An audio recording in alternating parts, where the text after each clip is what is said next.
Analiză Bitcoin. Bună tuturor, facem un update pe Bitcoin pentru a vă arăta care este predicția mea pentru bottom-ul din acest ciclu pentru Bitcoin și unde voi cumpăra MicroStrategy și automat Bitcoin. Ei bine, este foarte simplu. Avem un bear flag care a confirmat perfect.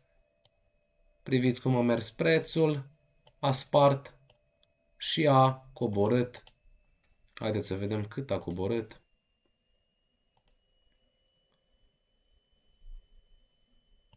Aproximativ 30%. Toată lumea fiind aceeași structură, se așteaptă să se întâmple același lucru. Din nou un bear flag și toată lumea așteaptă ca prețul să meargă în jos, poate încă 30%. Să vedem.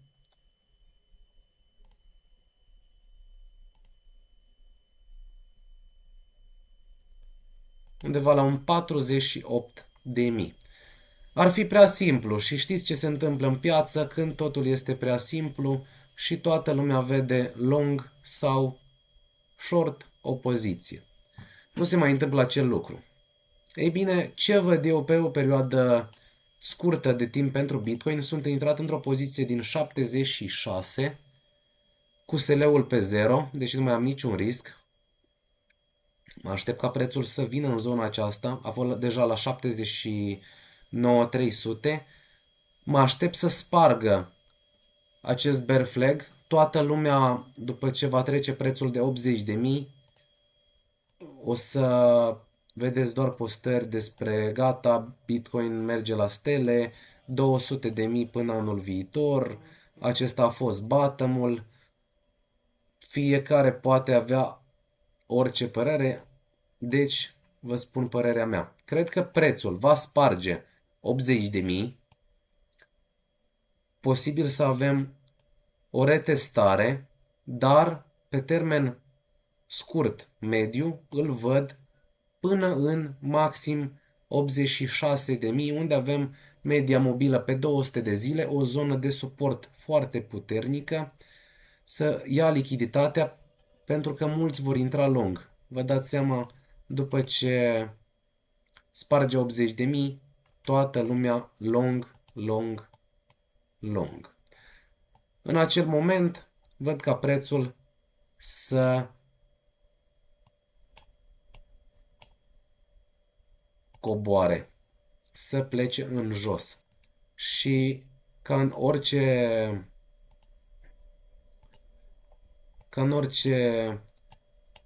ciclu, nu putem avea doar, haideți să mergem pe weekly, așa. Dacă suntem într-un trend descendent, asta nu înseamnă că nu vom avea creșteri. Priviți, coborât, a urcat, da? Foarte simplu. La fel și într-un ciclu ascendent, avem și coborâri, da? Creștere, coborâre, creștere, coborâre și din nou creștere. Ei bine, vă voi arăta unde văd eu bottom-ul din acest ciclu. Foarte multă lume pune o grămadă de indicatori, încearcă să vă explice de ce ar ajunge până în acea zonă, de ce n-ar ajunge până în acea zonă. Haideți să vă arăt ceva foarte simplu. Folosim un Fibonacci, suntem pe weekly, după cum spuneam. Din această zonă, 2020,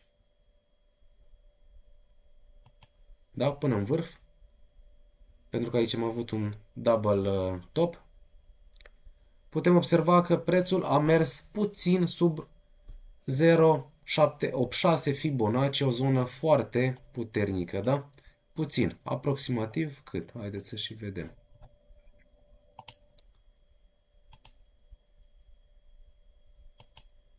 %, da? 15%. Asta înseamnă de la 18.200 până în 15.600, da? Ok, facem ceva foarte simplu. Nu complicăm graficele, încercăm să le folosim cât mai simple. Ce înseamnă acest lucru? Folosim din nou Fibonacci. din acest punct până în această zonă, da? Ce observăm? 0,786 îl avem la 39.666. Ce număr! Ei bine, zonă foarte importantă de suport. Puteți observa aici cum prețul a venit, a retestat și de-abia a plecat de aici. Bun, plus zona asta, ok. Așa. Fiți foarte atenți. Dacă ar fi să mai aibă o coborâre, pentru că prețul nu va fi niciodată în zona de 40.000, nu putem ști valoarea exactă. Dacă ar fi să facem exact același lucru la Indigo, 15% ar însemna până în zona de 34.000. 34.000. Nu cred că va fi chiar la Indigo, nu știu dacă va atinge exact 0,786, dar îl văd până în această zonă. Până în această zonă.